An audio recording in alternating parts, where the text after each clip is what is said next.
الله أكبر. أعوذ بالله من الشيطان الرجيم. بسم الله الرحمن الرحيم. يا أيها الناس قد جاءتكم موعظة من ربكم وشفاء لما في الصدور وهدى ورحمة للمؤمنين. قل بفضل الله وبرحمته فبذلك فليفرحوا هو خير مما يجمعون. قل أرأيتم ما أنزل الله لكم من رزق فجعلتم منه حراما وحلالا قل الله أذن لكم أم على الله تفترون. وما ظن الذين يفترون على الله الكذب يوم القيامة إن الله لذو فضل على الناس ولكن أكثرهم لا يشكرون. صدق اللہ العظیم. پچھلی آیتوں میں ہم نے پڑھا کہ اللہ ہی موت دیتا ہے، زندگی بھی وہی دیتا، مارتا بھی وہی ہے، اور اسی کے پاس جانا ہے اور وہاں انصاف کے ساتھ فیصلہ ہوگا.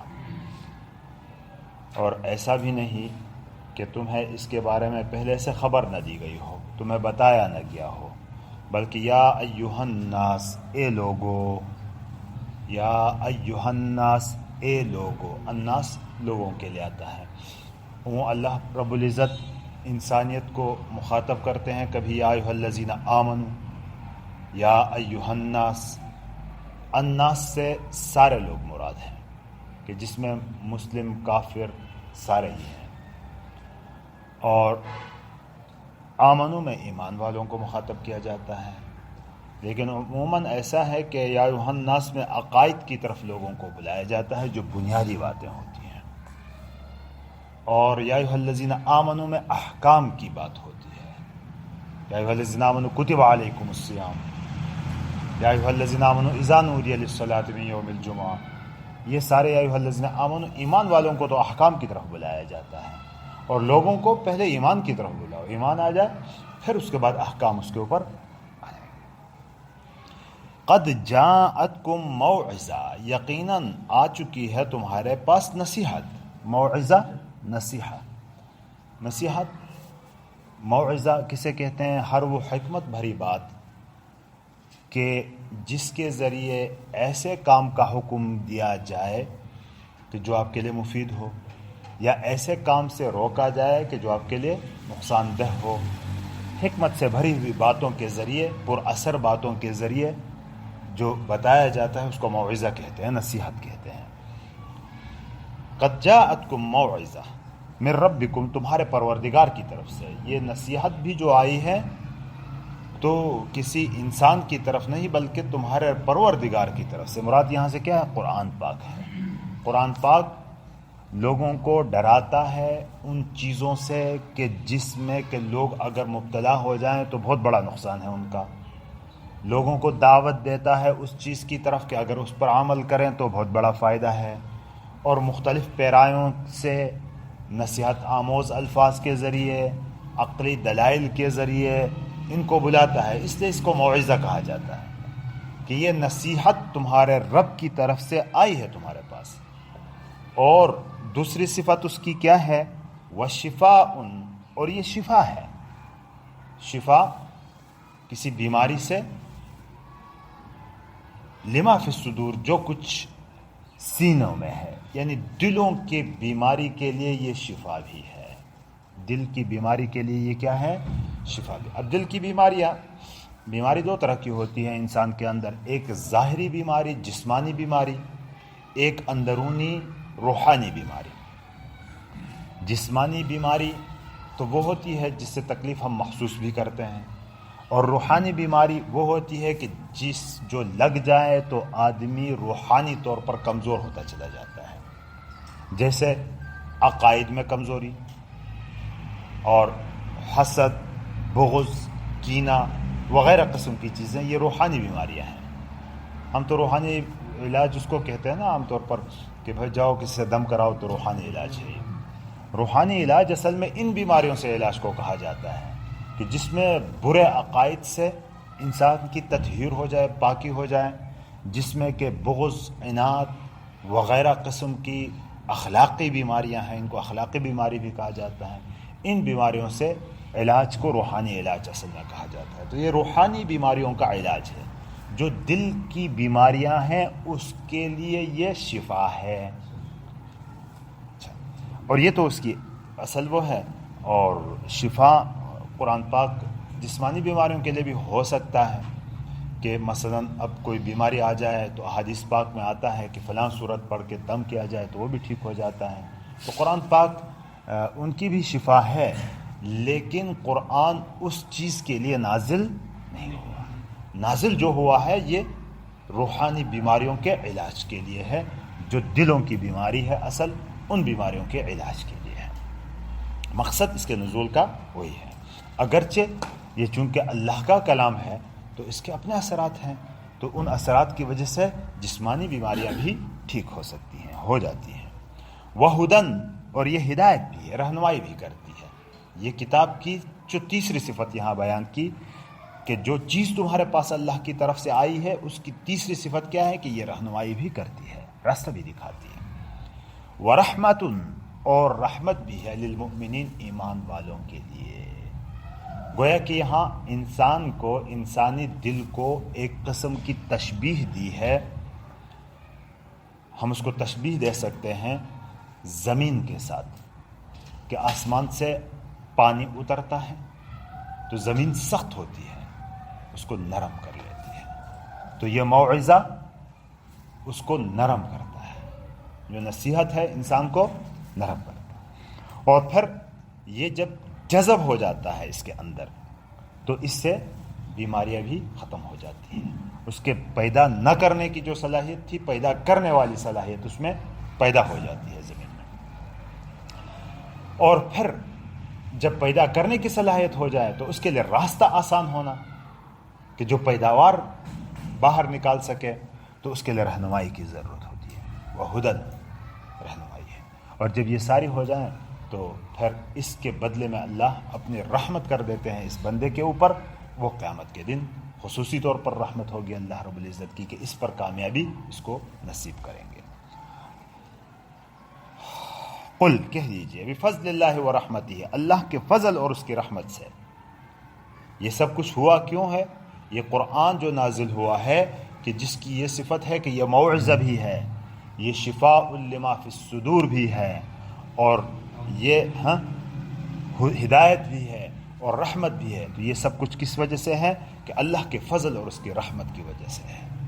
تو اللہ کا فضل اور رحمت، یہاں مفسرین کہتے ہیں یہاں فضل سے مراد یہی قرآن ہے، اور رحمت سے مراد حضور نبی اکرم صلی اللہ علیہ وسلم، حضور صلی اللہ علیہ وسلم کی بحث ذات اطہر ہے کہ اس کی وجہ سے یہ چیزیں چار صفات کے ساتھ یہ اللہ کی طرف سے ہمیں ملی ہیں. اور فضل اللہ سے قرآن اور رحمت اللہ سے مراد حضور نبی اکرم صلی اللہ علیہ وسلم کی سنتیں بھی ہیں کہ آپ صلی اللہ علیہ وسلم کی تعلیمات بھی ہیں. فَبِذَالِكَ، تو اس وجہ سے، ذالک کیا بھی پڑھا نا آپ نے، تو اس وجہ سے، کس وجہ سے؟ کہ یہ اللہ کی طرف سے یہ چیز نازل ہوئی ہے جس کی یہ صفات ہیں، اس وجہ سے فَلْيَفْرَحُوا، تو چاہیے کہ خوش ہو جائیں. سب کو خوش ہو جانا چاہیے. یفرحوا، فَلْيَفْرَحُوا کون سا صیغہ ہو گیا؟ امر غائب کا صیغہ ہو گیا. امر غائب کا صیغہ صرف میں آپ نے پڑھا، آج ہی شاید پڑھا اس کو. تو چاہیے کہ ان کو خوش ہونا چاہیے اس چیز سے. کیوں؟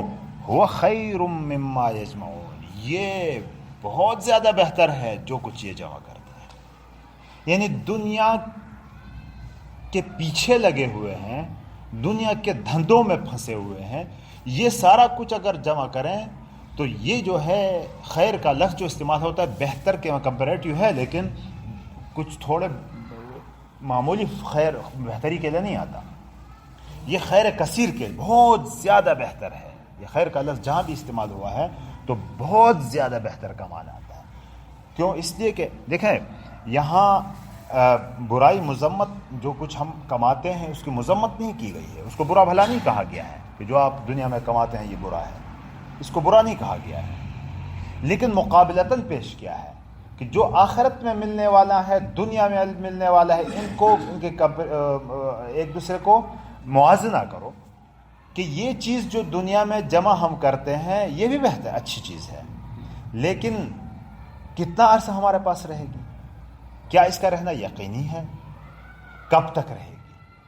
لیکن جو بعد میں ملنے والی چیز ہے وہ کتنا عرصہ ہمارے پاس رہے گی؟ اس کو مقابلتاً پیش کیا گیا ہے۔ لہٰذا وہ دیکھیں، جیسے لقمان حکیم کے بارے میں بات مشہور ہے نا، انہوں نے کہا اپنے بیٹوں کو نصیحت کرتے ہوئے کہ دنیا اتنی جمع کرو کہ جتنے عرصہ آپ نے دنیا میں رہنا ہے، اور آخرت اتنی جمع کرو کہ جتنا عرصہ آپ نے آخرت میں رہنا ہے۔ تو وہاں تو ہمیشہ کے لیے رہنا ہے، یہاں تو کچھ عرصے کے لیے رہنا ہے، تو اس کا مطلب ہے کہ زیادہ تر توجہ آخرت کی طرف ہونی چاہیے۔ تو یہ مقابلتاً بتا دیا کہ دنیا کی چیز بھی اچھی ہے، آخرت بھی کی بھی اچھی ہے، لیکن آخرت کی جو چیز ہے وہ خیر ہے، کیونکہ وہ ہمیشہ کے لیے ہے، وہ ختم ہونے والی نہیں ہے، جو کہ یقینی ہے۔ اور یہاں کی چیز نہ ہمیشہ رہے گی اور نہ یقینی ہے، جتنی ہم محنت کرتے ہیں اس سے وہ یقینی ہمیں ملے گی نہیں، اور ملے بھی تو ہمیشہ ہمارے پاس رہے گی بھی نہیں، نہ ہم ہمیشہ رہیں گے اس کے ساتھ۔ اس لیے اتنی محنت اس کے لیے کرنی ہے اور اتنی محنت اس کے لیے کرنی ہے۔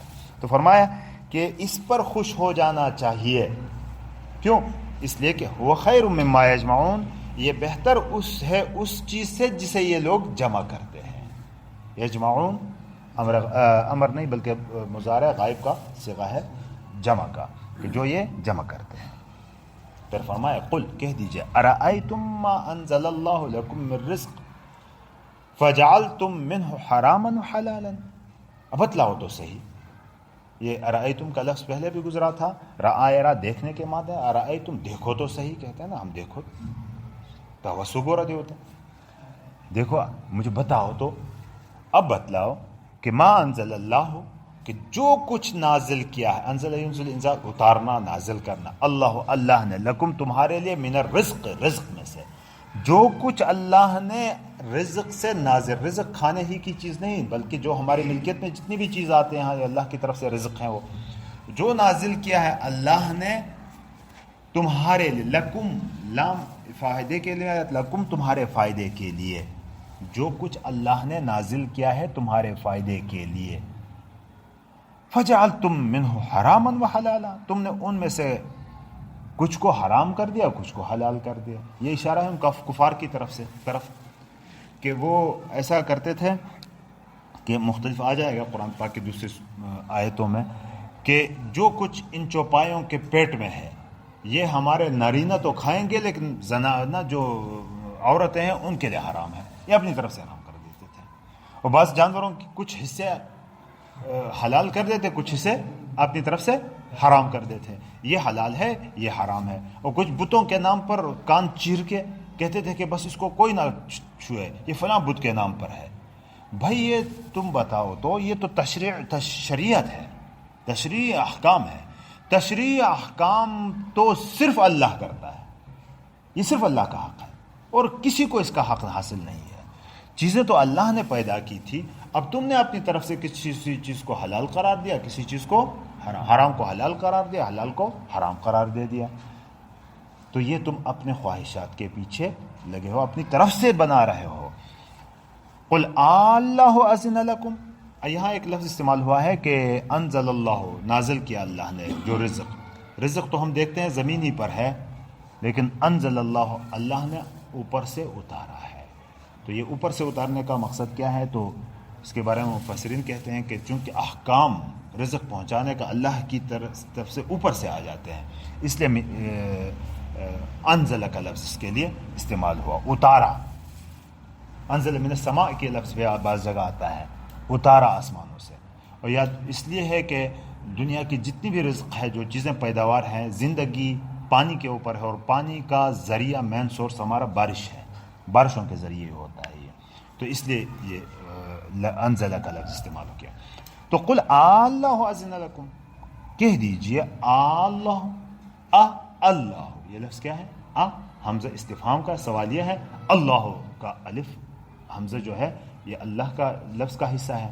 تو اللہ اذن لکم، کیا اللہ نے تمہیں یہ حکم دیا ہے؟ تو دو حمزہ جمع ہو جائیں تو پھر یہ قاعدہ پڑھیں گے کہ ان کو مرج کرتے ہیں، ایک دوسرے میں ادغام ہو جاتا ہے کہ اللہ ہو جاتا ہے. اس لیے اللہ اکبر نہیں کہنا چاہیے، یہ غلط ہے. جو کوئی کہتا ہے، بعض لوگ نماز پڑھتے ہوئے بھی اللہ اکبر کہتے ہیں، یہ غلط. کیا اللہ بڑا ہے؟ یہ تو سوال ہو گیا. ہاں یہ تو سوال ہو گیا. اللہ، کیا اللہ نے اذن لکم تمہیں حکم دیا ہے؟ اذن اجازت کو بھی کہتے ہیں، اجازت دی ہے تجھے، حکم کو بھی یاد کے لیے بھی آتا. ام علی اللہ تفترون، یا ام کس لیے؟ یا علی اللہ، اللہ کے اوپر، تفترون تم جھوٹ باندھتے ہو. کیا یہ اللہ نے تمہیں حکم دیا ہے یا اللہ پر تم جھوٹ باندھتے ہو؟ وما ظن الذین یفترون، اور کیا گمان ہے ان لوگوں کا، وما ظن، اور کیا گمان ہے، کیا خیال ہے ان لوگوں کا، یفترون علی اللہ الکذب، جو اللہ پر جھوٹ باندھتے ہیں، یوم القیامت، قیامت کے بارے میں. قیامت کے بارے میں ان کا کیا خیال ہے جو اللہ کے اوپر جھوٹ باندھتے ہیں؟ تو اس کا مطلب یہ ہوا کہ حرام اور حلال بنانا، کرنا، حکم دینا، یہ اللہ کا کام ہے. اور رسول صلی اللہ علیہ وسلم اللہ کے ذریعے، رسول اللہ کی دی ہوئی باتوں کو ہم تک پہنچاتے ہیں. کوئی کسی کو اختیار نہیں ہے کسی چیز کو حلال قرار دینا، کسی کو حرام قرار دینا. الحلال بین والحرام بین، حلال بھی واضح ہے اور حرام بھی واضح، کھل کر بیان کیا گیا قرآن اور حدیث میں. وما بینہما مشتبہات، اور اس کے ان کے درمیان میں مشتبہ چیزیں ہیں، ان سے بچنا متقی پرہیزگار لوگوں کے لیے ضروری ہے. جو حرام ہے وہ حرام ہے، جو حلال ہے وہ حلال ہے. جس چیز کے بارے میں مشتبہ ہو تو اس کو چھوڑ دینا چاہیے. اچھا، ان اللہ ذو فضل علی الناس، بے شک اللہ، لا البتہ یہ تاکید کے لیے، ذو والا کے معنی میں آتا ہے. ذو فضل، فضل والا ہے، علی الناس، لوگوں کے اوپر. ولکن اکثر الناس لا یشکرون، لیکن اکثر لوگ شکر نہیں کرتے، قدر نہیں کرتے اس بات کی. فضل ہی تو ہے کہ قرآن نازل کیا، انبیاء بھیجے، ساری چیزیں بتا دی گئی کہ یہ تمہارے لیے نقصان دہ ہے، یہ تمہارے لیے مفید ہے، لیکن ہر وقت یہ پیغام اللہ کا پہنچتا ہی رہتا ہے لوگوں کی طرف. یہ اللہ کا فضل ہی ہے، لیکن یہ فضل ہے، لیکن لوگ اس کی قدردانی نہیں کرتے، تو اس لیے بھٹکتے ہیں اور تباہی کی طرف چلے جاتے ہیں. کافی ہے.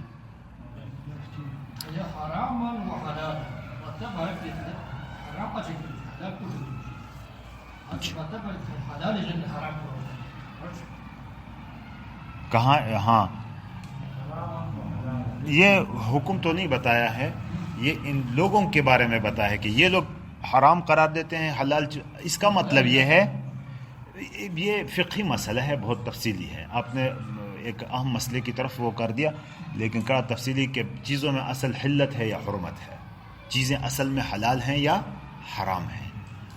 تو ہم کہتے ہیں کہ چیزیں اصل میں تو حلال ہیں، لکم تمہارے لیے پیدا کی ہیں اللہ نے، جعل لکم، تو تم اپنے لیے پھر ان میں سے کچھ حرام کر دیتے ہو. پہلے حرام کا ذکر کر دیا کہ ان حلال چیزوں کو حرام کر دیتے ہو، اور پھر کہتے ہو کہ یہ باقی جو بچ گئی ہے یہ حلال ہے، باقی حرام ہے. یہ بات تفصیلی ہے لیکن میں نے مختصراً اشارتاً بتا دیا. جی، قل کہہ دیجئے، بفضل اللہ ورحمتہ، کہاں ہے؟ یا ایھا الناس، اے لوگو، قد جاءتکم موعظۃ من ربکم، یقیناً آ چکی وہ چیز تمہارے اوپر جو نصیحت ہے تمہارے رب کی طرف سے، وشفاء لما فی الصدور، اور دلوں کی بیماریوں کے لیے شفا ہے، وہدن، اور ہدایت ہے، ورحمت للمؤمنین، ورحمت، اور رحمت ہے، للمؤمنین، ایمان والوں کے لیے. ظاہر ہے کہ ان سے فائدہ تو ایمان والے ہی حاصل کرتے ہیں. قل بفضل اللہ وبرحمتہ، کہہ دیجئے کہ اللہ کے فضل اور اس کی رحمت سے. فبذلک فلیفرحوا، تو چاہیے کہ اس پر خوش ہو جائیں. هو خیر مما یجمعون، یہ بہتر ہے اس چیز سے جو یہ لوگ جمع کرتے ہیں.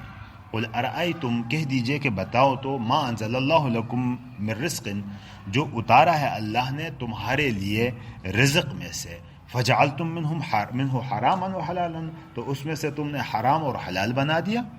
قل اللہ اذن لکم، کہہ دیجئے کہ اللہ نے تجھے حکم دیا ہے، ام علی اللہ تفترون، یا اللہ پر تم جھوٹ گھڑتے ہو.